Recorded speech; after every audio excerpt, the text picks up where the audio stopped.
Isa sa paulit-ulit ko din na ipinapaliwanag, meron tayo nakausap na hanggang ngayon ay nag-a-under pa rin ng treatment. Pero kinausap ko na siya. Tapatan na. Kinausap ko na talaga siya. Tapatan na. Years na nag-a-undergo ng treatment yung family member nila, pero tinapat ko na siya. Alam mo, sa totoo lang, kawawa na yung physical body ng taong may sakit, mental na pabalik-balik sa hospital, kawawa sa gamot, ang daming mga iniinom, etc. etc. Ang daming treatment. Pero isa yung matinding sinabi ko, wala din namang mangyayari dyan.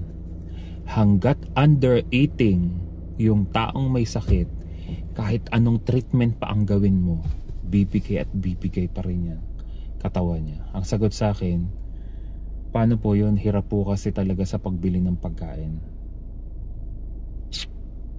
Inilalaban nyo na rin naman sa treatment, ilaban nyo na rin sa pagkain.